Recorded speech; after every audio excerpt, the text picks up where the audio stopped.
Hola, estimados estudiantes, estamos una vez más en una clase de literatura. En esta ocasión vamos a hablar sobre la literatura medieval española. Para poder nosotros entender un poco sobre esta literatura, les voy a recordar algunos conceptos que ya han tratado anteriormente. ¿Sí?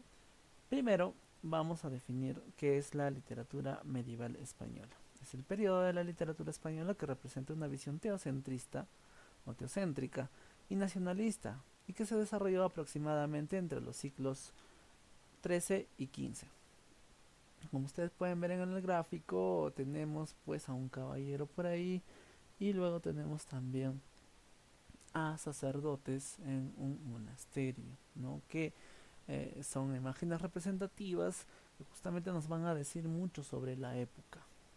Bien, antes de empezar y entrar de lleno a el tema en sí, voy a recordar, como mencioné, algunos conceptos que ustedes han tenido que tratar cuando han hablado de literatura medieval, en este caso en la obra de Dante Alighieri.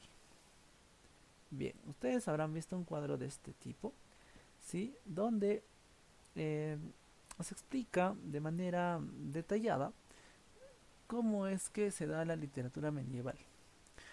El medioevo contiene tres etapas: la alta edad media, el medioevo y la baja edad media. A esto se le llama el medievalismo, ¿correcto? Por este lado tenemos el contexto, las características y las manifestaciones que ustedes han debido de tratar, como mencioné en una clase anterior. Cada uno de los periodos se diferencia o tiene rasgos distintivos, ¿no? Por ejemplo, acá, cuando hablamos del contexto, estamos hablando de la caída de Roma en Occidente. Recuerden que Constantino se erigió como el nuevo emperador de Europa, ¿no? Debido a los múltiples problemas que tuvo Roma y que supuso su caída. También había las invasiones árabes en España, lo cual va a crear conflictos dentro de los territorios españoles. La visión teocentrista está marcada justamente porque el centro de toda la vida del medieval, de la persona medieval, estaba en Dios, ¿no? Las buenas cosas que pasaban eran gracias a Dios, o las malas cosas que pasaban eran castigos de Dios, ¿no? Y también una característica muy importante que ustedes han visto es la lengua culta que se utilizaba en esos entonces era el latín. El uso de alegorías, como se ve en la Divina Comedia, es decir, las metáforas que se encuentran en los temas de las obras a nivel general. Las hagiografías eran composiciones que hablaban de la vida de los santos, ¿no? En nuestro caso en Perú, por ejemplo, pudimos haber hecho una geografía de Santa Rosa de Lima, San Martín de Porres, ¿no? En fin. El medioevo va a marcar justamente el contexto en donde se va a desarrollar la literatura española. Un feudalismo que era un modo de producción a través de un señor feudal que dominaba las tierras y además mandaba, ¿no? O tenía esclavos que trabajaban para él, por así decirlo, o servidores, mejor dicho, que trabajaban para él y trabajaban la tierra del señor feudal. Las cruzadas son las guerras santas que se dieron justamente en Medio Oriente, ¿no? Para reivindicar de alguna manera el nombre del cristianismo a lo largo de toda Europa. ¿Cuál es una de las características muy importantes? Una de ellas es el nacionalismo. Este nacionalismo se va a observar justamente en el Miocid. También la oposición entre la literatura culta y popular, vamos a ver que hay un mester de juglaría, que sería de la parte popular, y un mester de clerecía, que estaría en la literatura culta. Por eso es una característica que no había anteriormente, que acá se va a desarrollar, y como digo, es una característica esencialmente que se aporta en pueblos como España, Francia, ¿no? Esencialmente los dos. Usa las lenguas neolatinas o romances como el francés español e indoeuropeas como inglés ruso. También el desarrollo de cantares, a partir de esos entonces, estamos hablando del siglo VIII hasta el siglo XIII, es que se van a desarrollar los cantares de gesta. Sí, lo vamos a explicar un poco más detalladamente eh, en las siguientes diapositivas. Y bien, las manifestaciones que tuvieron acá de forma culta y popular están mencionadas acá por solamente recordar la canción de Roldán, por ejemplo, en Francia, la canción o el cantar de los Nibelungos en Alemania y el cantar del Mio Cid. Lo que sigue después es la Baja Edad Media o conocida también como Pre-Renacimiento, donde ustedes han hablado, por ejemplo, de Dante Alighieri y la Divina Comedia. Francesco Petrarca, que es el padre del humanismo, con su Cancionero, y Giovanni Boccaccio con el Decamerón. Los tres marcan un punto de partida y hacen un aporte a la literatura, ¿no? Por ejemplo, se dice de Boccaccio que empezó con el cuento moderno y a partir de ello nosotros conocemos esta nueva forma de contar de manera breve las historias. A partir de Francesco Petrarca nosotros conocemos también nuevas formas de estrofas, por ejemplo como el soneto, ¿no? El octosílabo, la octava real, ¿no? En fin. Y hay una gran variedad de composiciones líricas en cancionero, ¿no? Por eso Francesco es muy conocido y muy apreciado a nivel mundial, además que Francesco Petrarca tuvo mucha influencia en lo que se conoce como el ciclo de oro español en la literatura renacentista que va a escribir Garcilaso de la Vega posteriormente. Bien, entonces ubicamos nosotros a perdón, al Miocid en esta etapa de acá, ¿sí? En toda esta etapa nosotros tenemos que este es el contexto del Miocid. Bien, para diferenciar en qué posición había aparecido justamente el cantar del Miocid. Sigamos. Bien, ahora vamos a especificar cuál ha sido la evolución que ha tenido la formación de la literatura española. Este es el cuadro de la época justamente. Antes de hablar del cantar de gesta, nosotros tenemos que hablar de dos tipos de composiciones que se dieron en la antigüedad. A esas dos composiciones nos referimos en la primera, por ejemplo, como las glosas y en la segunda como los jarchas mozárabes, ¿sí? Las glosas eran, como dice en el concepto general acá, anotaciones al margen de las páginas. ¿Qué tipo de anotaciones? A veces habían libros que no se entendían, por tanto las personas hacían esas anotaciones para justamente marcar el hecho de que no se hayan entendido aquellas páginas que se leían en los libros o también para marcar algo importante dentro de ese libro, ¿no? Entonces las glosas eran como las sumillas que las conocemos ahora y que nosotros hacemos al costado o al margen de un párrafo. En el caso de los jarchas mozárabes eran poemas especialmente con motivos árabes, donde se desplegaba el amor, la religión o las relaciones de los mismos árabes. ¿Sí? Entonces, eh, estas dos fueron antecedentes para después tener los cantares de gesta, que lo vamos a ver ahora. Luego aparecen años posteriores los mester de juglaría o los maestros de juglaría, ¿no? Juglar quiere decir justamente un poeta popular, ¿no? Hay que entenderlo así, como un poeta popular. Y acá vamos a distinguir dos manifestaciones de mester, el mester de juglaría y por el otro lado vamos a tener al mester de clerecía. Como mencionaba, los mester de juglaría eran poetas juglares o del pueblo. ¿Qué tipo de temas dominaban? Históricos, nacionalistas o populares de la vida cotidiana. Cuando se menciona históricos, se hace referencia a, por ejemplo, reyes, monarcas o personajes muy conocidos. Rodrigo Díaz de Vivar era una persona que había vivido en las épocas del rey Alfonso. Ese Rodrigo Díaz de Vivar es un personaje histórico y que es tomado justamente en el Cantar del Mío Cid. Nacionalista en el sentido de que las obras o los cantares, mejor dicho, los cantares de gesta, justamente retratan cómo es que las naciones van a surgir y se van a formar. El Cantar del Mío Cid es una de ellas que a través de la narración nos presenta cómo es que se armó, se construyó la nación española a través de la gesta de Rodrigo Díaz de Vivar o en el caso del Cantar como personaje el Mío Cid. Y populares en el sentido de que hablaban también de la gente del pueblo, ¿no? Los vasallos, los soldados, ¿no? En fin, todo lo que tenía que ver con temática del pueblo.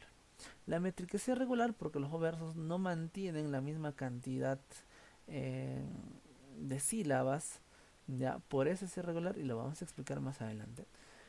Épico narrativo es un cantar de gesta. Los cantares de gesta son especies literarias que cuentan justamente hazañas de héroes y además a través de esas hazañas de héroes se explica la edificación, la construcción de una nación. En este caso, el Cantar del Mío Cid, vamos a tener la edificación de la nación española. En el caso del género dramático, bueno, lírico no se encuentra en los menesteres de juglaría, más en el género dramático, se hacían farsas y juegos de escarnio. Esto se puede resumir en una analogía que puedo hacer. Los cómicos ambulantes, por ejemplo, son personas que hacen un ruedo, ¿sí? En las plazas, en los parques, se paran en medio y empiezan a actuar. Pero no actúan de cualquier forma, ellos tienen un libreto y además hacen escarnio, burla o ironía o sarcasmo de qué, de cuestiones de la vida cotidiana, que pueden ser, por ejemplo, una cuestión política, una cuestión amorosa, ¿no? Una cuestión social, ¿no? En fin. Ese ruedo que hacen los cómicos ambulantes acá en el Perú es el mismo que hacían los mester de juglaría cuando representaban o actuaban en juegos, en farsas o en juegos de escarnio, ¿no? Y lo hacían al aire libre. Este va a ser un antecedente del teatro español que se va a dar en el barroco con Pedro Calderón de la Barca, ¿no? Ese teatro va a ser más elaborado todavía que estos juegos de escarnio. ¿Qué decir del mester de juglaría? El mester de juglaría era un artista polifacético. Era aquel que actuaba, cantaba, declamaba, ¿sí? Componía sus propias canciones, pero era una persona que no se había educado, por tanto, hacía una métrica también irregular y los temas eran más allegados al pueblo, ¿no? Entonces por eso es polifacético, porque era un artista casi completo, diríamos, ¿no? Bailaba, cantaba, actuaba, contaba chistes, ¿no? En fin. Hoy en día una clase de mester de juglaría lo podemos encontrar, por ejemplo, en las tunas universitarias de las universidades. Si ustedes han escuchado alguna tuna universitaria, se van a dar cuenta que tiene muchos rasgos de los juglares. Por otro lado, también tenemos a un mester de clerecía. ¿Cuál es la diferencia? En que estos eran poetas clérigos, es decir, de la clase de los curas, sacerdotes, o también se llamaban trovadores.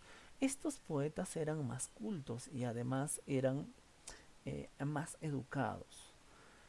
¿Cuáles eran los temas? Obviamente si eran religiosos o sacerdotes o curas, los temas tenían que tener justamente esa tendencia de la religión, de ser moralizantes o de ser filosóficos. Como ellos sí eran educados, sí sabían las reglas de composición y por tanto nos hacían versos con métrica regular. ¿Qué quiere decir esto? Que los versos avanzaban en 11 11 11 11 11 de esa manera. Y bien, acá nosotros tenemos que los géneros que se han podido cultivar han sido más amplios, ¿no? Por ejemplo, destaca acá Alfonso el Sabio con las tablas alfonsinas, o uno de los más conocidos también, Juan Manuel con el Conde de Lucanor.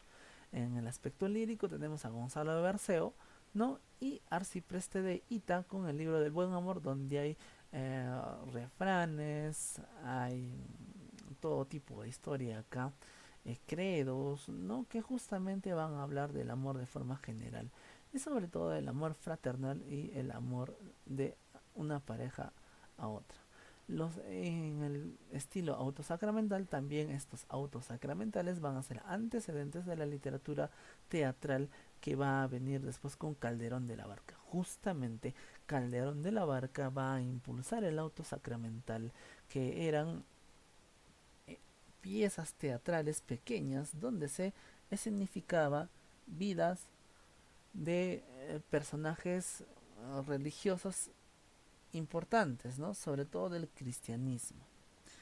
Por ejemplo, por poner solamente un caso, se suele acá representar o hacer autosacramentales del nacimiento de Jesucristo, por ejemplo, ¿no? O la vida, pasión o muerte de Jesucristo. Esa representación que se hace incluso o se hacía en las calles es una especie de autosacramental moderno, diríamos. Y esa era la misma manifestación que antiguamente también se daba. Bien, ahora hablando del cantar del mío Cid. Rápidamente voy a hablar sobre la historia del cantar del mío Cid y luego vamos a analizar a partir de ella. Bien, hay que contar algo previamente. El mío Cid, Rodrigo Díaz de Vivar, era una persona muy allegada al rey Alfonso VI y gracias a esa confianza, el rey Alfonso le había encargado que pueda recoger todos los tributos en todo su reinado. Pues bien, él lo que hace es justamente eso, lo que se le había encargado, recoger las parias reales del rey e ir por todos los lugares. Sin embargo, cuando él llega a un punto, encuentra a eh, ciertas personas que eran supuestos fieles del rey Alfonso, pero que estaban en contra de él y estaban boicoteando su reino. Entonces a uno de ellos le corta la barba. Este, al cual le corta la barba, se va a ir a quejar en el rey Alfonso diciendo que el mío Cid le estaba robando, ¿no? Y por supuesto, ¿a quién le iba a creer? Este que se va a quejar justamente tenía un nivel en la nobleza, o era, era de la clase social de la nobleza, ¿sí? Por tanto, el rey tenía que creerle a un noble, porque los nobles supuestamente no mentían o conservaban muchos buenos valores. En cambio, el mío sí era un infanzón, era una clase social un poco más baja que la de este personaje noble, ¿no?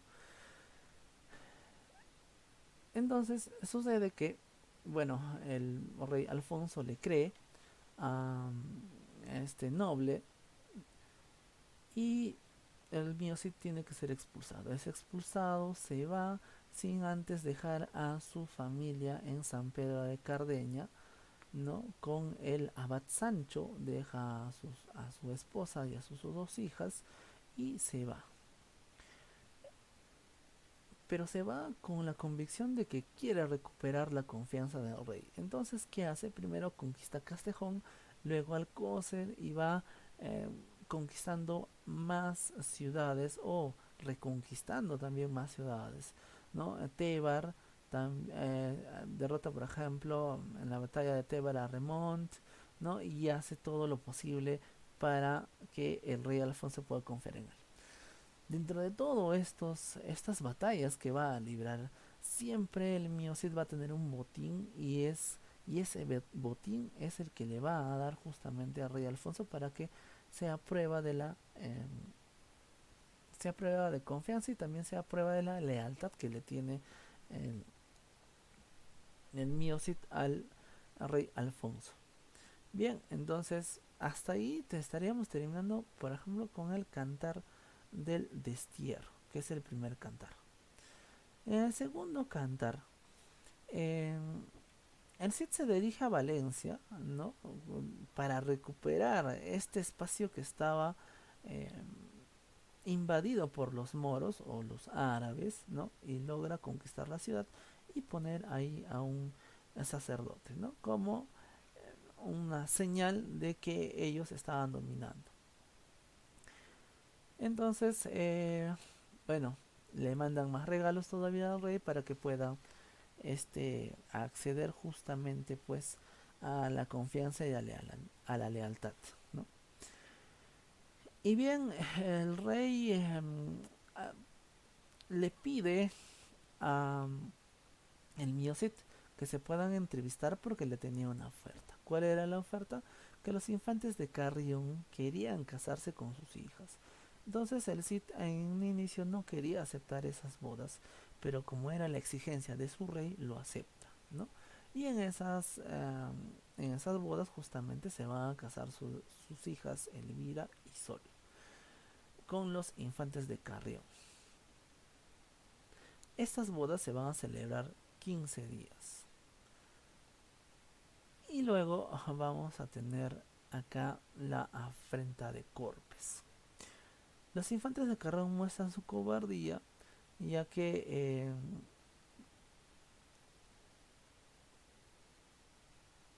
en este cantar se va a mencionar, por ejemplo, que hay una escena donde un león se escapa de la jaula eh, en la casa donde vivía el mío Cid, ¿no? Se les llama a los infantes de Carrión para que puedan devolver al león, pero no pueden porque están temblando de miedo.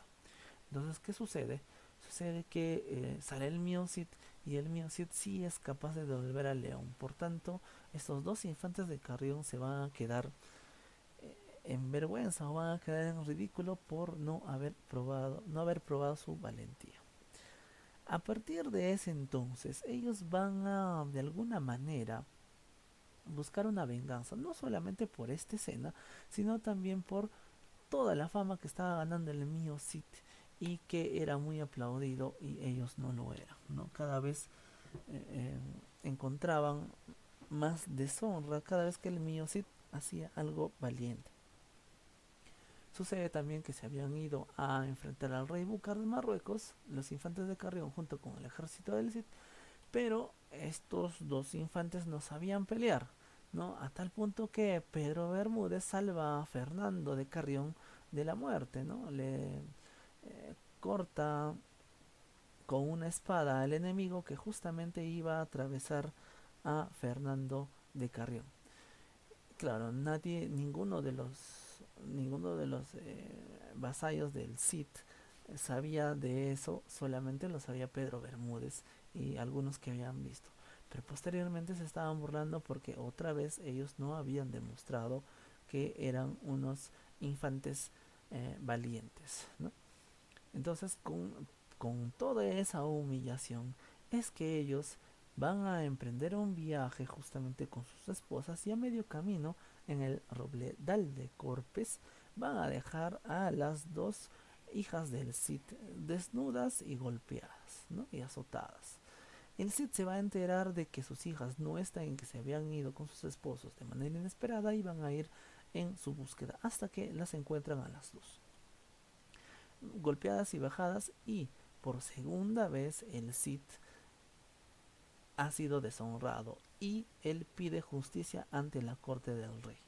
Sean las cortes del rey, ¿no? Y ahí se enjuicia a los dos infantes y también el Cid pide sus dos espadas, Tizona y Colada, que había ganado anteriormente.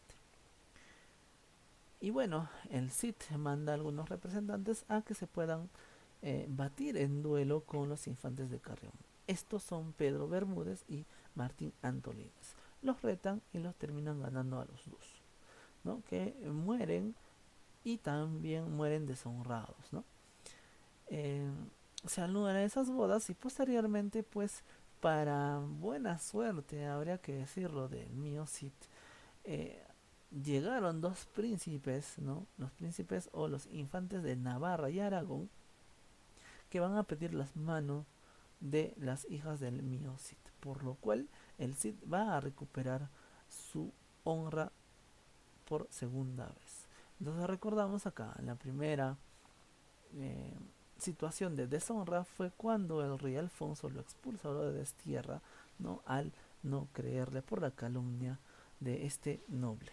Y en la segunda la vamos a tener cuando el Miocid sufre justamente, o mejor dicho, las hijas sufren esta vejación. Bien, en el análisis del Cantar del Miocid hay que hablar un poco sobre los datos que se han hallado, o datos del libro hallado, ¿no? Hay que decir que fue compuesto hacia más o menos 1140, ¿no? 40 años después de la muerte de su protagonista, es decir, Rodrigo Díaz de Vivar. Según Menéndez Pidal, fue compuesto por dos juglares con rima sonante y monorrima. Uno de ellos pudo haber sido de San Esteban de Gormes y otro de Medinaceli. Estos manuscritos fueron copiados por Per Abad en 1307 y posteriormente fueron publicados por Tomás Sánchez en 1779. Quien completó el relato con fragmentos extraídos de la crónica de los 20 reyes de Castilla. Es decir, el mío Cid no se había encontrado completo, por lo cual Tomás Sánchez muy astutamente lo completó. Número de hojas que faltan, son más o menos 74 las hojas que faltan, dos del comienzo y una del interior. La número 48, cada hoja tiene aproximadamente 25 versos. Hay que decir que todo el Cantar del mío Cid se escribió en un tirón. ¿Por qué? Entonces hablamos de una división. Porque este señor, ese teórico y experto en justamente en el mío Cid, Menéndez Pidal, lo dividió de esa manera de acuerdo a la temática que se daba, ¿no? Y impuso entonces la división. Entonces hay que decir, el Cantar del mío Cid se escribió de un tirón, pero Menéndez Pidal lo dividió en tres cantares que conocemos: la del destierro, las bodas de las hijas del Cid y la afrenta de Cortes. Bien, las características tenemos acá: género épico, ya lo dijimos ya, porque canta hazañas de un héroe. Cantar de gesta, porque estas hazañas justamente van a cantar la gesta o el nacimiento de una nación. Consta de tres partes: el tiempo, el destierro, perdón, las bodas de las hijas del Cid y la afrenta de Cortes. La narración es lineal porque parte de un punto cero hasta y avanza hasta que termina. El narrador es omnisciente porque este narrador sabe los pensamientos, las acciones pasadas, presentes y futuras de los personajes. La métrica es irregular y la estrofa que presenta variedad de medidas o sílabas métricas, dice, ¿no? ¿Por qué es irregular? Porque ustedes están observando acá, por ejemplo, que esta sílaba, perdón, este verso tiene 13 sílabas métricas. Obviamente está escrito en un español que se estaba edificando o recién se estaba armando.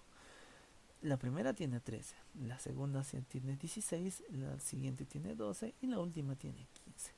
Por eso es irregular. ¿Cuándo sería regular? Cuando todas estas medidas fuesen iguales. Por ejemplo, 15, 15, 15, 15, 13, 13, 13, 13. Bien, entonces he ahí la explicación de la métrica irregular. Más características: emplean referencias religiosas, eso es cierto. Por ejemplo, en una parte del Miocid nosotros vamos a encontrar que el arcángel Gabriel o San Gabriel se le aparece al Miocid. Esa vendría a ser, por ejemplo, una referencia religiosa. Este arcángel San Gabriel le va a decir al Miocid que avance con las campañas que está haciendo porque va a salir con bien de cada una de ellas. Rezando entonces es que el Miocid va a salir y va a ganar justamente las campañas posteriores. Otra de las referencias religiosas es cuando, por ejemplo, eh, el Miocid deja a un sacerdote en la toma de Valencia. Conquista Valencia y va a dejar como guardián a un sacerdote. Cada vez que se conquistaba una ciudad o un pueblo, lo que hacía el Miocid era dejar un representante de la iglesia cristiana, ¿no? En este caso los curas o sacerdotes. Tono realista en el sentido de que todo lo que se cuenta sí tiene una base histórica, es decir, el Miocid existió como una persona, sí existió. El rey Alfonso existió de manera histórica, sí existió. Esos personajes que existieron en la historia fueron llevados a la ficción, ¿no? Para atribuirles otras características y hacerlos ver como personas heroicas, ¿no? Por eso tiene un tono realista, porque cuenta a partir de mucha realidad que existió en esos entonces. Para diferenciar, ¿no? Por ejemplo, lo que se cuenta en la Divina Comedia, habría que preguntarse si tiene un tono realista. En realidad no. Vemos que Dante Alighieri baja al infierno, sube por el purgatorio y se va al cielo, y ahí no tendríamos, digamos, un acercamiento a la realidad, ¿no es cierto? Más bien eh, vemos que en la Divina Comedia hay mucha imaginación, hay mucha fantasía a través de lo que cuenta Dante Alighieri. Por supuesto, hay personajes que fueron reales y que se menciona en el texto, ¿no? Caso de Aristóteles, por ejemplo, caso de Virgilio, que sí existió, pero las acciones no son nada reales, ¿no? Solamente los personajes o algunos personajes que se pueden mencionar. Lo otro es que se contextualiza en el periodo de la Reconquista, eso que quiere decir que los moros o los árabes habían invadido España y los castellanos habían retrocedido en esa invasión. Y sucede que los castellanos, cuando tuvieron los armamentos y la gente suficiente para expulsar a los moros, empezaron a reconquistar las tierras, ¿no? Justamente el Mio Cid lo que va a hacer es conquistar o reconquistar ciertas tierras que había perdido el rey Alfonso. Entonces, también por ahí vemos un acercamiento a esa realidad que sí se vivió de la reconquista y que también en el Miocid se puede ver. Uso de epítetos, por ejemplo, estos epítetos que son repeticiones o apodos o sobrenombres de los personajes mencionados. Cuando se menciona, por ejemplo, y se dice el buen Martín Antolínez, se repite con un epíteto en esta parte de acá cuando se dice el burgalés más cumplido. O en el caso del Miocid, cuando se le dice el Miocid, que es su nombre, ¿no? O como se lo conoce en la obra, y el epíteto o el sobrenombre utilizado para el Cid es el campeador cumplidor o el otro el que ciñó la espada. Y así hay más epítetos de otros personajes. Pero lo común es ver epítetos sobre todo del Miocid, al cual hay que decirle solamente se describe, por ejemplo, la barba del Cid. Tema principal es la recuperación del honor, que dos veces había sido perdida por el Cid, ¿no? Como lo habíamos mencionado, una con el destierro y la otra con la deshonra a las hijas. Los otros temas secundarios, la lealtad, por supuesto, el cristianismo, el amor y la amistad. Bien, recuerda entonces que nosotros todavía tenemos pendiente la clase de reforzamiento donde vamos a profundizar aquello que no se ha dicho quizá en este corto video, ¿no? Que por obvias razones lo hacemos de manera casi rápida. Pero hemos dado un panorama general de lo que es la literatura medieval española. Entonces, te espero en la próxima clase, espero que te haya gustado esta clase y muchas gracias por su atención.